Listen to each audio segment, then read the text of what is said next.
भारतीय राजनीति में मुसलमान और अब्दुल आज की तारीख में बहुत ही इम्पोर्टेंस मायने रखता है, क्योंकि बिना अब्दुल बिना मुसलमान के आज लगता है कि वर्तमान राजनीति संभव नहीं है। क्योंकि जिस तरीके से अब्दुल और मुसलमान को लेकर एक परसेप्शन क्रिएट किया जाता है भारत में, और वहीं पे अंधभक्त लोग इसको एक अलग मुकाम देते हैं, एक अलग समाज से जोड़ के देखते हैं, तो उनको बताना चाहेंगे कि अब्दुल सिर्फ पंचर ही नहीं बनाता है, अब्दुल सिर्फ कपड़ा ही नहीं बिनता है, अब्दुल JEE का एंट्रेंस भी निकालता है, 99% लाकर बिहार का टॉपर भी बनता है।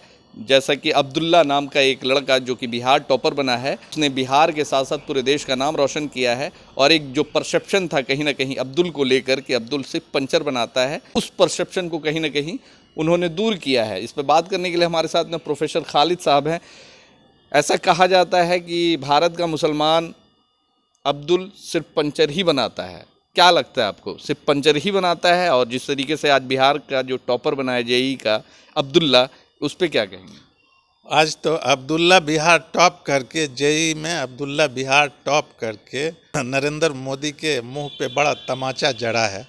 उनके जहन में ये बात थी कि मुस्लिम सिर्फ पंचर बनाता है, और वो अब्दुल जो आज यहाँ बिहार का टॉपर बना, एक अब्दुल तो मिसाइल मैन था जिनका नाम अब्दुल कलाम था, वो भी अब्दुल था जिसने पूरी दुनिया में हिंदुस्तान को ताकतवर मुल्क बनाने की कोशिश ही नहीं किया, बल्कि मिसाइल बना के भारत के सर को ऊंचा किया, वो भी अब्दुल था। ये भी उनके मुंह पे तमाचा है।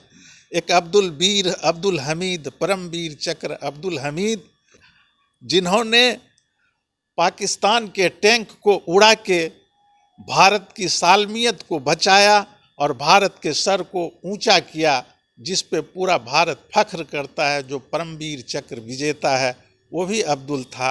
और एक अब्दुल गफ्फार खान भी था जो गांधी के शाने बसाने होता था, और जो हिंदुस्तान की आज़ादी में एक गांधी वो था तो दूसरा गांधी सीमांत गांधी कहलाने वाला अब्दुल खान अब्दुल गफ्फार खान भी था, वो भी अब्दुल था।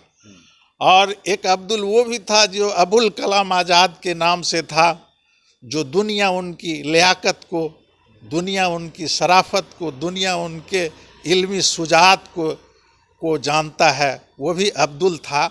नरेंद्र मोदी जाहिल है, और जाहिल को इतिहास याद नहीं रहता है, उसको इतिहास याद नहीं है। नरेंद्र मोदी तो मुसलमानों की बड़ी चिंता करते हैं। नरेंद्र मोदी तो इतनी चिंता की है कि वो बोले कि वक्फ कानून है, इसको समाप्त होना चाहिए, क्योंकि वक्फ का जो संपत्ति का सही इस्तेमाल नहीं हो सका, इसीलिए आज मुस्लिम युवा पंचर बनाते हैं। तो चाहते हैं कि वक्फ का सही इस्तेमाल हो, ताकि जो माइनॉरिटी समाज के युवा जो आज बेरोज़गार हैं, जो पंचर बना रहे हैं, जो छोटे छोटे काम कर रहे हैं, उनकी ज़िंदगी बेहतर बन सके। अगर वो मुसलमान, नरेंद्र मोदी मुसलमानों के खैर खा होते, शुभ चिंतक होते, तो उनके कैबिनेट में कोई मुस्लिम मंत्री भी होता। अगर वो बहुत बड़े शुभचिंतक होते तो पूरे हिंदुस्तान में क्या एक मुसलमान टिकट के लायक नहीं था?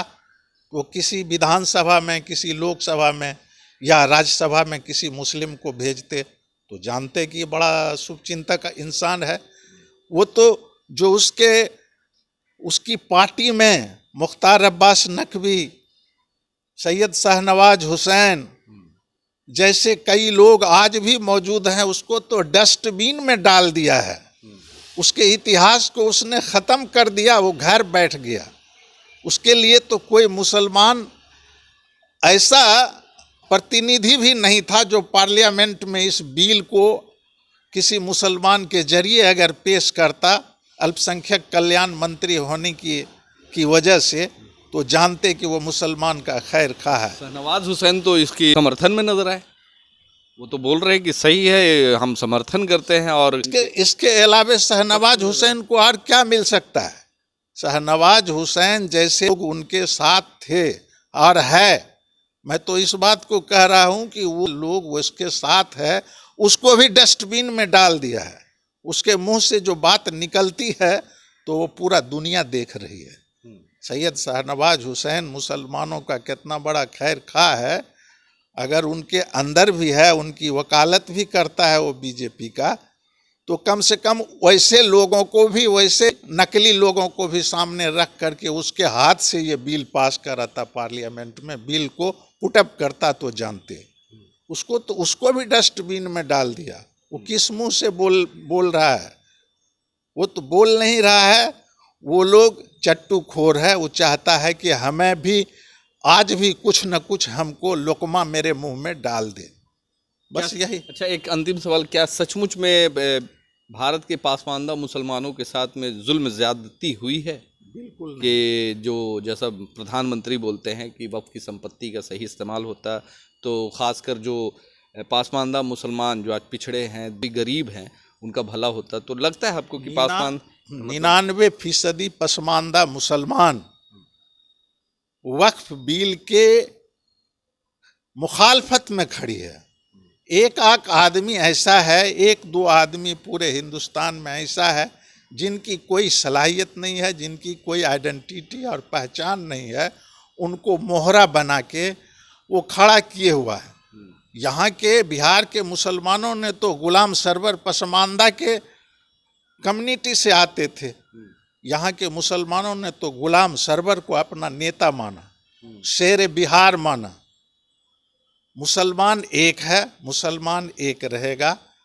चंद गद्दार लोग ऐसे हैं जिनको मोहरा बनाया जा रहा है, उससे आम मुसलमानों पर, आम पसमानदा मुसलमानों पर कोई फर्क पड़ने वाला नहीं है।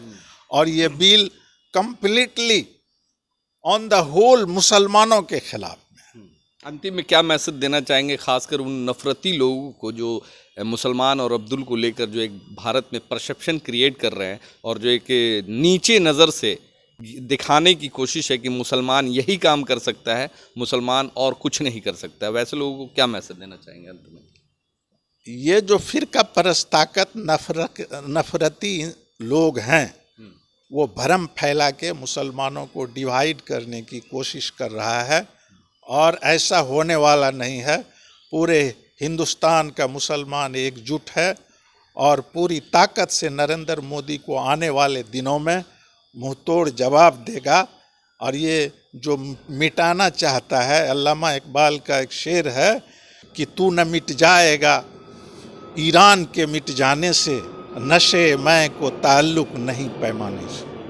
चलिए, देखिए हमारे साथ में प्रोफेसर खालिद है और इन्होंने साफ तौर पे कहा कि जो मुसलमानों के बारे में जो तरह तरह की बातें करते हैं कि मुसलमान सिर्फ पंचर बनाते हैं, अब्दुल सिर्फ पंचर बना सकता है, तो आज बिहार का जो अब्दुल्ला जो कि जेई मेंस में टॉप किया है और बिहार का नाम रोशन किया है, तो ये सीधा करारा जवाब दिया है अब्दुल्ला ने, बिहार छोड़ पूरे भारत के उन नफरतियों को जो कि अब्दुल के बारे में, मुसलमानों के बारे में अनाप शनाप गलत सलत बयान देते हैं। और जो भारत में जो नफ़रत है जो फैलाया जा रहा है, ख़ासकर एक ख़ास कम्युनिटी के लिए, उस चीज़ में कम से कम कमी आए। धन्यवाद।